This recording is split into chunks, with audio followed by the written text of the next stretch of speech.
Welcome to the all-new original HCAM series ESBC Update, here to keep you informed on all of the latest developments from the Elementary School Building Committee.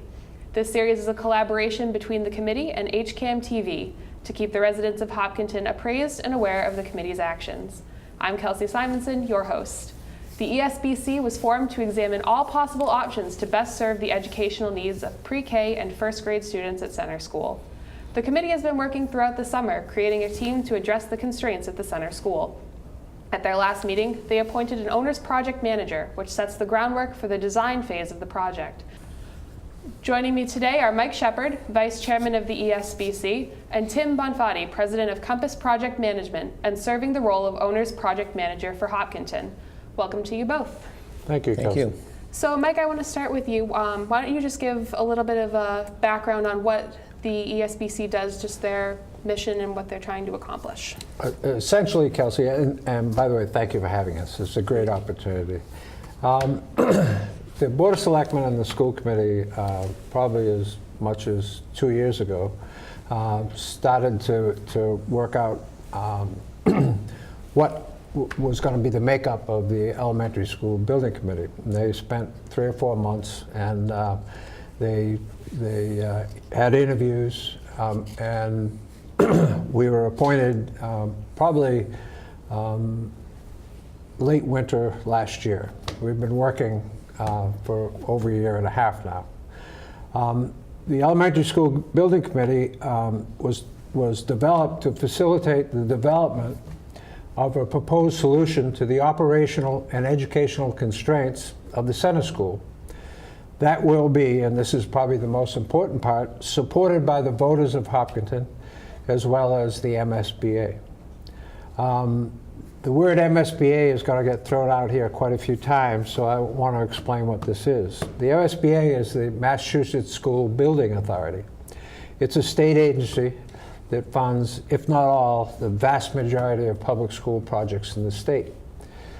They were developed at, again, the state level because some towns didn't do as good a job as others at building schools.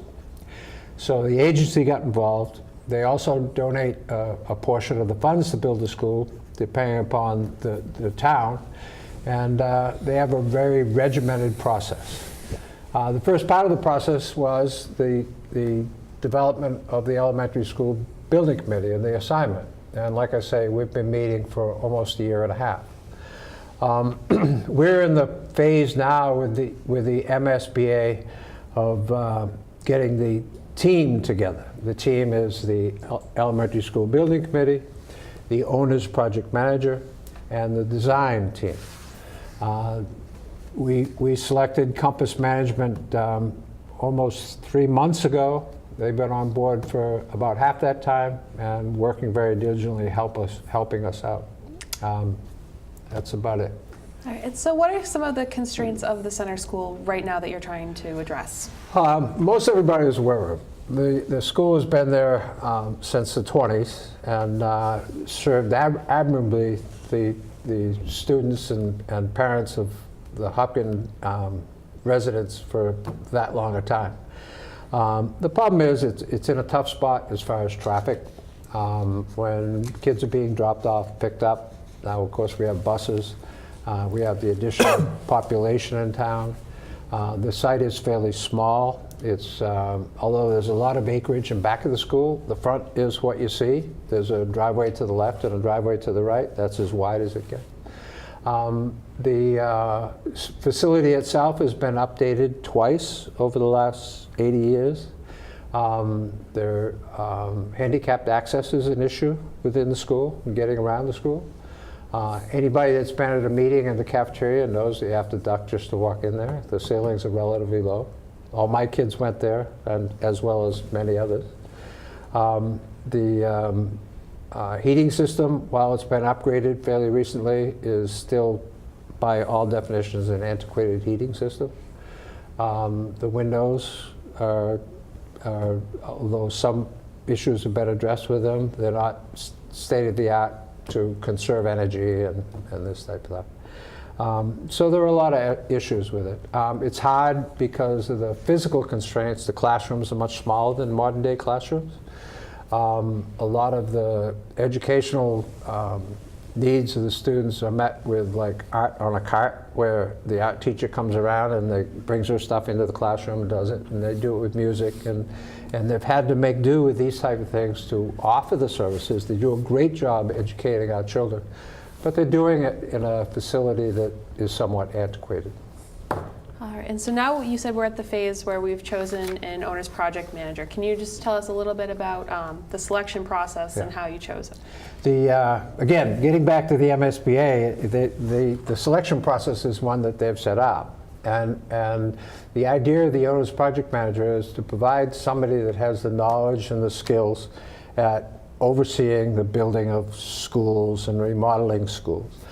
Most towns don't have that kind of capability within the town itself. So the MSBA requires that we hire an owner's project manager. So probably back 6 months ago, and again, the process is very regimented. You don't go out and just hire it. You follow the rules provided by the MSBA, so they make sure everybody is squared away and even. There's an even playing field.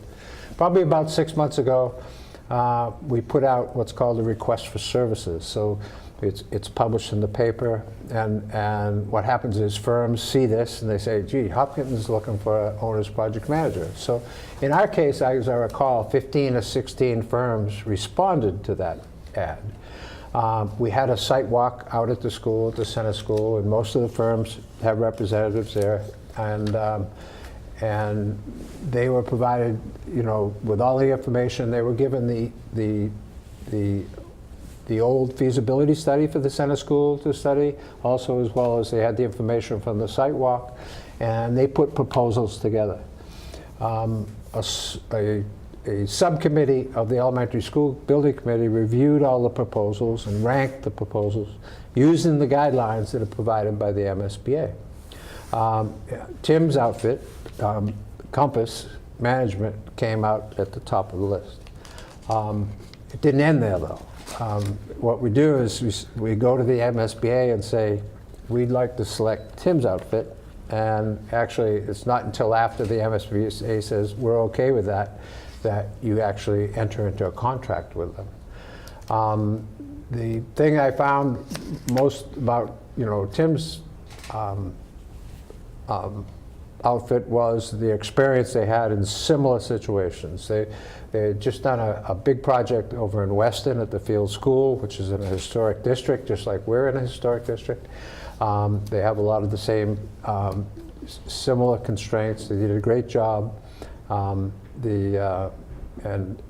that's the thing that sold me most with them, is their experience. And once we got to the MSBA, they were familiar with Tim's operation, and they said, yep, this is a great fit.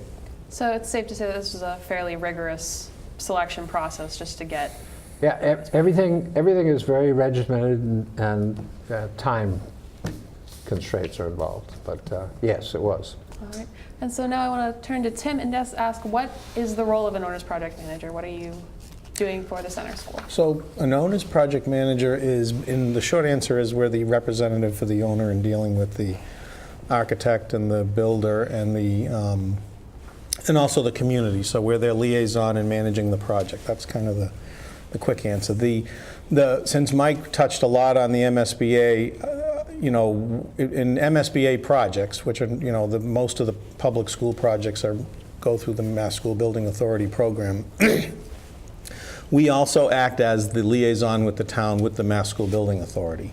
So working with them, as Mike mentioned, they're a fairly regimented, and naturally there's regulations. The grants come with certain requirements that the town needs to comply with from the beginning all the way to the end. So we, having worked through that program and having been involved with the Mass School Building Authority since its inception, are familiar with them, and we know the staff, and we know the way to sort of manage the project in a way that's consistent with their expectations. And the Mass School Building Authority is very clear that this is a partnership between districts and the School Building Authority.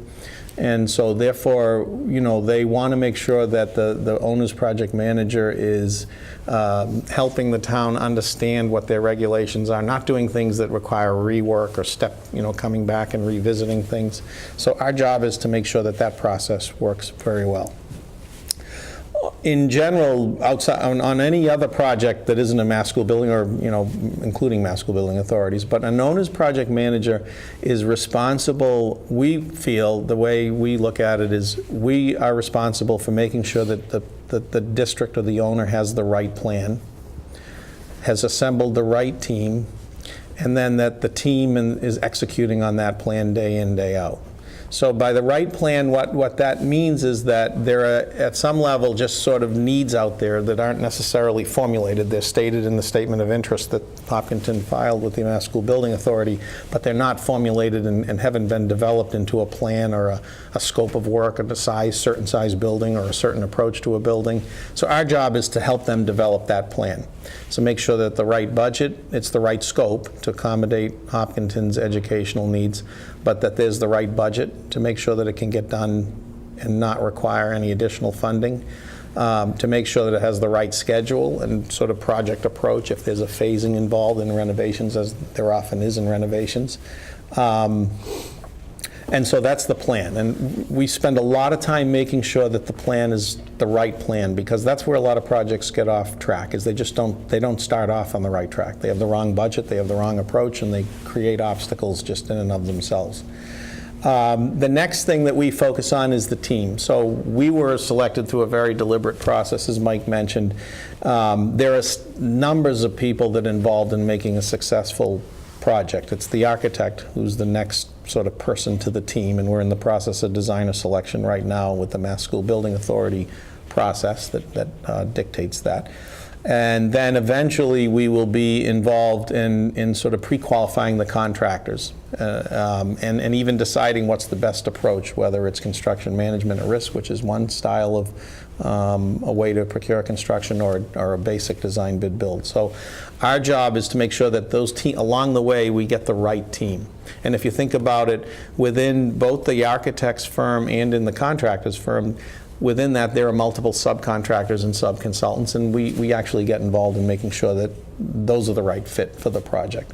And even as you move into construction, there are collateral consultants that are involved, there are furniture and technology vendors that are involved, so we manage that whole process of fitting out the building and getting the right team members for that.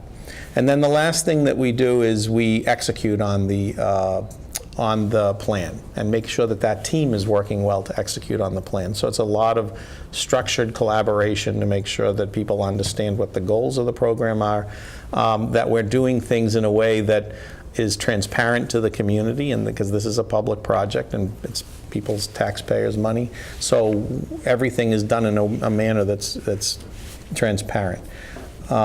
When we do our job properly, I think the goal of being a successful owner's project manager and in the eyes of our clients, which are the owners, is to bring a level of predictability to the process that allows them to feel that it's in good hands.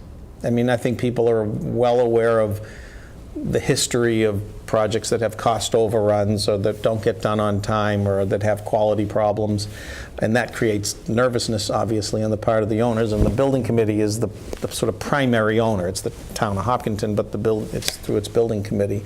Those people who devote tremendous amount of volunteer effort to a project, can lose sleep over how well, the different kinds of things that go into complex projects. So our job is to make sure that the result is predictable from the beginning. And that's something that we take very seriously, that we make sure that the other people on the team know that, and that's important.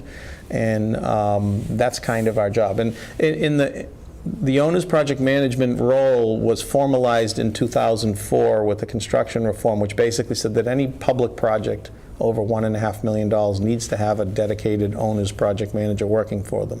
And the reason why that became a law, it had been in practice informally in many places in the past, but the reason why it became a requirement is because there were so many projects that were just not going, that were off kilter, that weren't happening inappropriately. So the legislature made it a requirement for public entities to hire owner's project managers. Most private entities always have as well somebody that can fill that role. All right.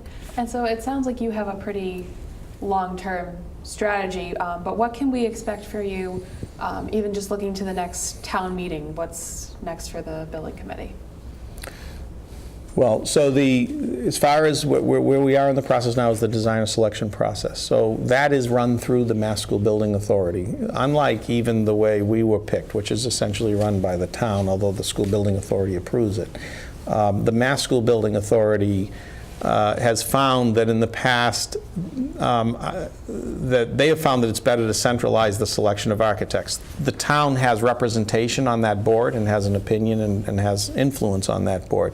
But what they want to make sure is that the right architects, and sort of looking at the broader statewide building program, are being applied to the right projects. So we're in the process now of doing the designer selection. Those designer proposals came in actually last week. We got six very well qualified people that we would have liked to have submitted. Those have been sent off to the MSBA. The town has appointed 3 members for that committee, Mike's being one of them, the superintendent of schools is another, and the chairman of the school committee is the third, who's also on the building committee. And they all have their proposals, and they're analyzing them, and they'll meet on October 7th at the Mass School Building Authority with the rest of that designer selection committee, which is a permanent standing committee there, and they'll work at picking the architect. We expect we're going to have the architect on board by the end of October. Usually there's a 2-phase, there's a short list, and then there's an interview process that will occur in later October. When the architect is on board, we anticipate having a fairly immediate, once the architect gets familiar with the project, public forum charrette, they call it in architectural language, which basically is a time for people to come in from Hopkinton who wants to do that, and we would create different ways for them to get their input into the building. So if they're really big about traffic, for instance, they might be part of a traffic subgroup at this charrette. Or if they're really big on educational technology, they might be part of that. So it's a way to formalize input from the community as we sort of direct the team, which includes the architect and us. You know, this is what Hopkinton wants to see in this school as it moves forward. So that is a kickoff that we're going to have in November, and we will be, the building committee will be advertising that fairly robustly once we finalize that. When the architect is on board and begun designing, then our job is to analyze the multiple alternatives that are out there, and we've already identified basically four alternatives, but there could be others that might come up, and there will be sub-alternatives of those. The way it works with the MSBA and the way it should work is we try to investigate as many as we can feasibly.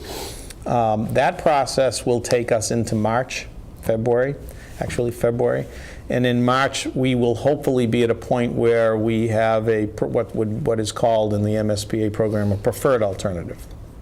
So between now or between November and that period of February, we would expect to have multiple public opportunities for people to weigh in on the different alternatives, and we would be presenting them along with the architect and what the risks and the benefits and maybe the challenges with each alternative are.